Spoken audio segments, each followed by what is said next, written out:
know you just did Tales of the Underworld, voicing a younger version of Cad Bane. I'm curious, how did you craft that voice, and what was it like even just like booking the project?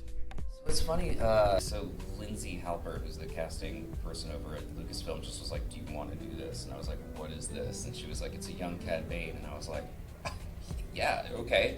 And she was just like, "Come on in." And I was like, "Well, you don't want to hear me do it?" And she's like, "No, we trust you." And I was like, "Okay," which is awesome. I've been working with them for a while, and all the Lucasfilm people are really, really sweet. The animation people I've thankfully gotten to know, and they're really nerdy and lovely. It was basically, she just went, "Come on in." And so I had worked on my Cad Bane. I kind of talked to her a little bit where I was like, I had worked on sort of a kind of like, "Hello, little lady," like he's got that sort of, Corey Burton sound.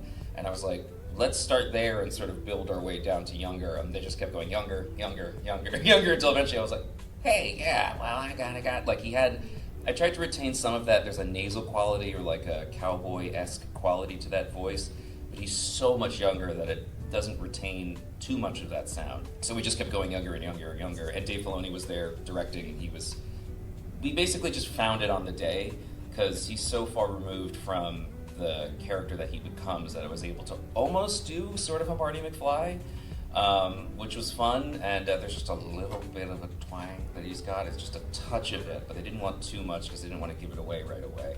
Though I think every fan that saw it went, "That's a young Cad Bane," like right away. It was basically just us sort of workshopping it on the day, which is scary because you've got Dave Filoni and the Lucasfilm team just going, "All right, do Cad Bane as a kid." Yeah, and I just kept thinking of Corey, because I've worked with Corey before, and I was like, I hope he doesn't hate me. But it was a pretty young version, so I don't know if that was something. He's got a deep, deep voice.